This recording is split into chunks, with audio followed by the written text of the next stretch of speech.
आपल्याबरोबर महाविकास आघाडीचे उमेदवार रवींद्र धंगेकर आहेत. मामा, आज तुम्ही उमेदवारी अर्ज भरताय, आपली पहिली प्रतिक्रिया काय?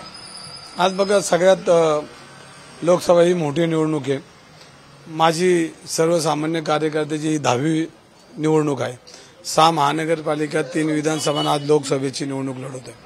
माझ्यासारख्या सर्वसामान्य कार्यकर्त्याला काँग्रेस पक्षाने उमेदवार दिली, माझ्यावर विश्वास ठेवला आणि हा विश्वासाला मी पात्र ठरेल. कारण हा मी पुणेकरांचा उमेदवार आहे. मी पुण्यासाठी मतदान मागतोय, मी दिल्लीसाठी मतदान नाही मागत. आणि दिल्लीमध्ये पुणेकरांचा आवाज उठला पाहिजे.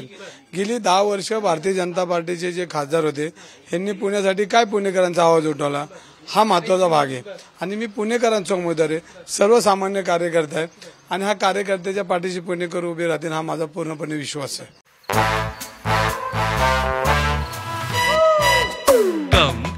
Come my love, please don't say no baby, come my love. V-Guard के air coolers extra large cooling pads के साथ जो अच्छों को ठंडा करे. V-Guard air coolers, long lasting cooling. जे सर्वे येत आहेत त्याच्यामध्ये भाजपच्या उमेदवाराचा विजय होईल असं सांगितलं जातंय. त्या सर्वेमध्ये काय तथ्य आहे? तुम्ही लोकांमध्ये फिरताय, लोकांचा कसा प्रतिसाद आहे? हा सर्वे गेल्या महिन्यातला आहे, हा चालू सर्वे नाहीये. म्हणजे माझा उमेदवारी ज्या वेळेला जाहीर होणार होती त्याच्या अगोदरचा सर्वे हा आणि त्यानंतरचा सर्वे ह्यात फरक आहे. आणि ह्याच्यामध्ये सर्वेमध्ये महिन्यापूर्वी घेतलेला सर्वे आणि आजची परिस्थिती आता लोक बोलायला लागले. आणि त्या सर्वेमध्ये शेवटचं वाक्य की हा अधिकृत ह्याच्यामध्ये बदल होत जाणार आहे. आणि आपण बघितलं असेल तर कागदावर जो दिसतोय तो पुणेकरांचा विकास नाहीये. विजयाची खात्री आहे? मी 100% विजय होणार, पुणेकर विजय होणार आणि मी विजय होणार. सभेसाठी आज कोण कोण येणार आहे उमेदवार? सभेसाठी सगळे महाराष्ट्रातले बऱ्यापैकी सगळे नेते येणार आहेत. इंडिया फ्रंटचे सगळे नेते येणार आहेत. पवार साहेब येणार आहेत, संजय राऊत येणार आहेत, बाळासाहेब थोरात, म्हणजे अनेक लोक आज पक्षाची लोक आज येतील, फॉर्म भरतील, सभा होईल आणि त्यानंतर उद्यापासून प्रचाराची कार्यपत्रिका.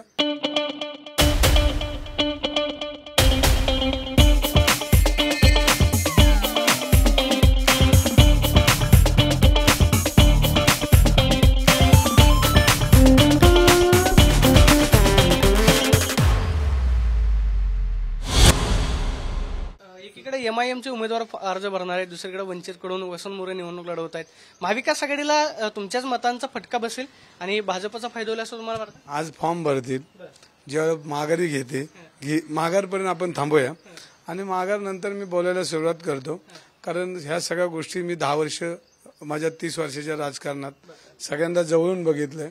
आणि हे उमेदवार कसे येतात त्याचंही गणित तुम्हाला मी मोहळांचं पर्व कसं सांगितलं तसं गणित तुम्हाला एक 8 दिवसांनी सांगतो. कारण मोहोळ मनसेमध्ये येता येता राहिले त्याचा साक्षीदार मी, हे मी त्यांच्यासमोर मी बोललो.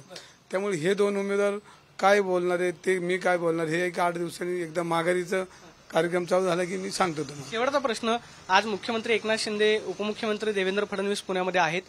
ते कदाचित प्रचारासाठी मोठ्या नेत्यांच्या सभा होण्याची शक्यता आहे. पंतप्रधान नरेंद्र मोदी येऊ शकतात.